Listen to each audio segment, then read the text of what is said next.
Analista, analista de opinión, cofundador del portal 4 Pelagatos de investigación y también de opinión y coproductor del podcast Politizado. Martín, buenos días y bienvenido a Así Amaneció. Tu micrófono, por favor, Martín, si podemos probar señal en ese sentido. Carlos, buenos días, sí. Ahora sí, tenemos muy buena recepción. Hablemos del caso Encuentro, Martín.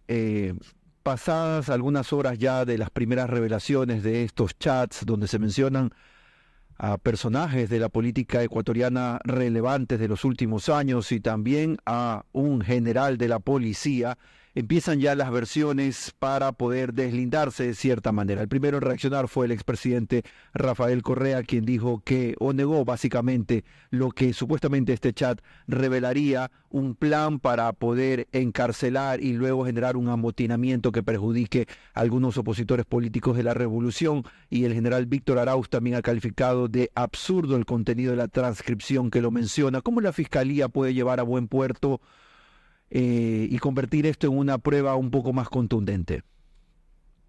Sí, yo veo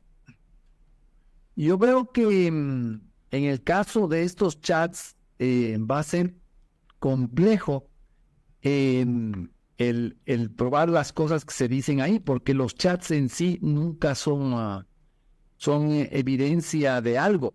Hay que probar lo que se dice ahí, ¿no es cierto? En muchos de los otros casos donde han habido chats similares, se ha visto que en la realidad ocurrió lo que pasa ahí. Aquí le veo cierto peligro, cierta dificultad, perdón. Por ejemplo, que el presidente le haya dicho eso al ex comandante, al ex general de la policía, Arauz, que le haya dicho esto de que vayan a meter preso a Lenin, a María Paula Romo y a Roldán, a Juan Sebastián Roldán. Me parece que es muy difícil de probar. Ambos van a negar. Por ahí alguien podría decir que fue Correa el que, tomándole el pelo al señor Arauz, le dijo todas esas cosas. Otro dirá que fue un chiste. Entonces, yo lo veo difícil. La parte que le veo más factible es probar todo lo que tiene que ver con asociación ilícita de este caso, ¿no? Ver todo el tema de tráfico de influencias, venta de cargos, porque ahí tenemos una fórmula para probar. Claro, no dejan de ser interesantes y tener mucho sex appeal los otros chats, pero yo me temo que muchas de las cosas de las que se han hablado en este caso va a quedar en eso. No digo que no sean ciertas, lo que yo digo es que va a ser muy complejo probarlas.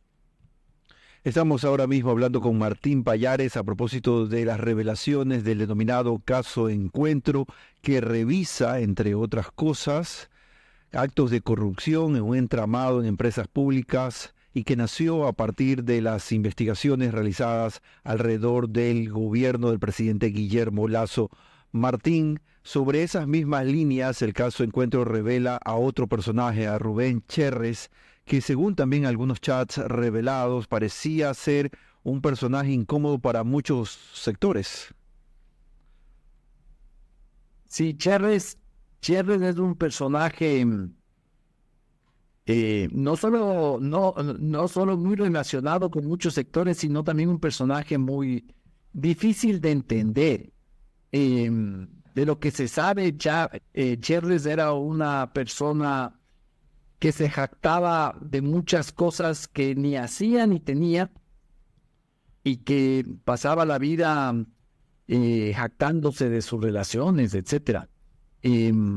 Obviamente el asesinato a Cherres hace que las cosas sean bastante distintas. Claro, ya no está él para que dé su versión o se declare que va a colaborar con la justicia, ¿verdad? Que hubiera sido lo mejor para conocer la realidad, pero por lo que yo veo, Cherres en efecto estaba vinculado con círculos del inframundo, con estos albaneses,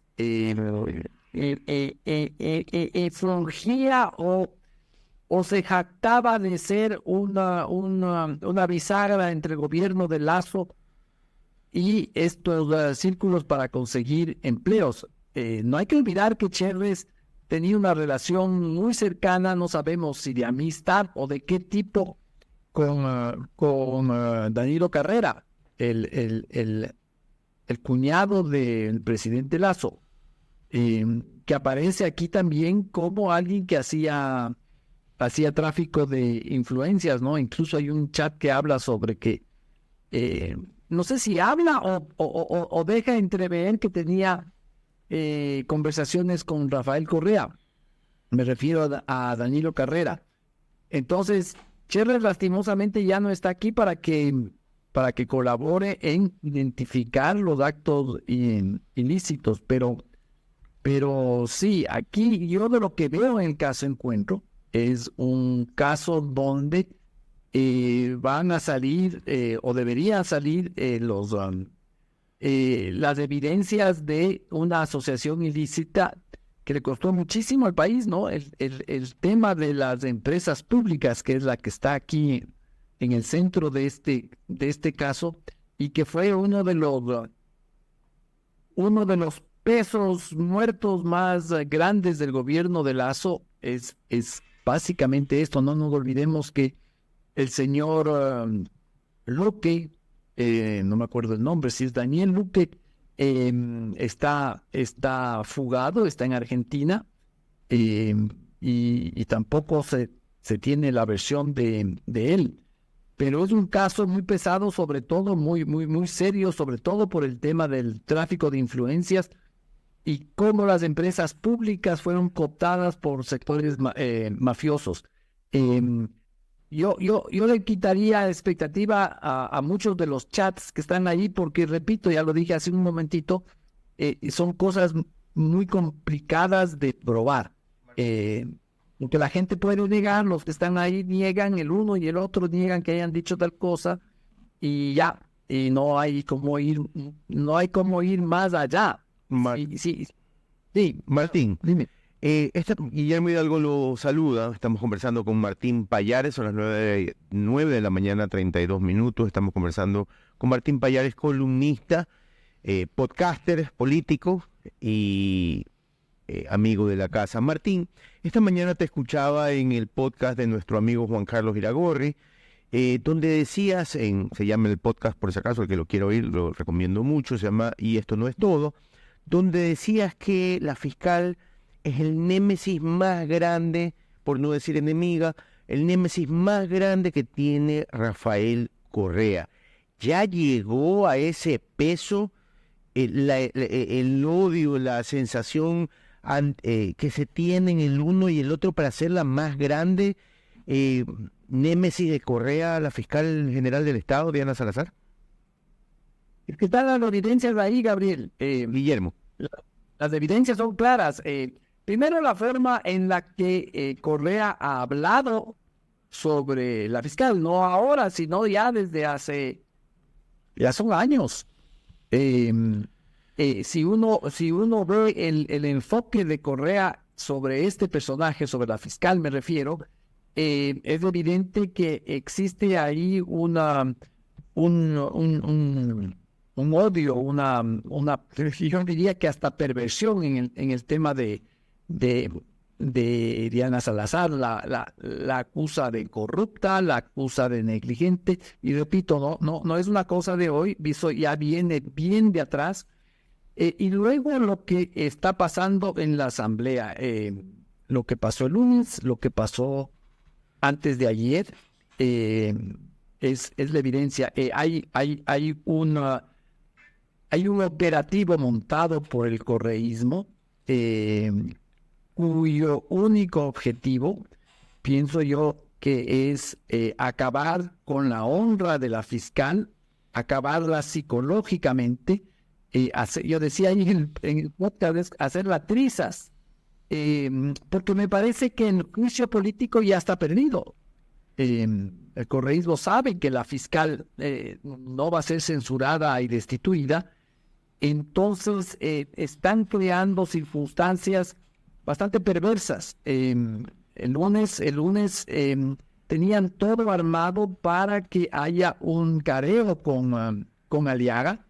Se ha hablado mucho de que este careo tenía consecuencias graves sobre el caso Metástasis, y es verdad, pero yo creo que también iban a haber unas consecuencias humanas, emocionales en ese careo, porque Ronnie Aliaga iba a llegar a decir que tuvo estos chats y que tuvo esta relación, como lo llaman los correístas, una relación circunstancial. Le han puesto ese nombre a las relaciones de otro tipo, relación circunstancial, y que puede ser una inmensa mentira, porque incluso no ha podido probar nada hasta ahora, puede ser una inmensa mentira, pero si alguien empieza a lanzar afirmaciones de este tipo en frente de otra persona, ya la cosa cambia, la dinámica emocional cambia. Entonces yo creo que todo estaba diseñado para aniquilarla psicológicamente y para mancharla. Martín, en este sentido, un poco redondeando y cerrando la conversación contigo, Priscila Jacome te saluda. ¿Cómo podemos pensar o proyectarnos, analizar un poco cuando la fiscal no esté, cuando tenga que venir otro en su lugar? Esa es una pregunta, esa es una pregunta clave, ¿no? ¿Quién la va a sustituir? ¿Cómo van a funcionar los resortes para esa elección?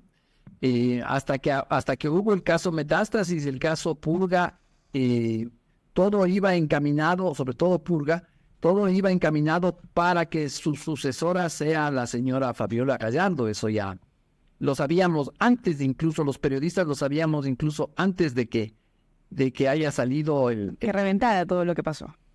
Claro, pero eso ya es imposible. Esa alianza también yo creo que se descuajeringó, esa alianza entre correístas, socialcristianos básicamente, y también el gobierno.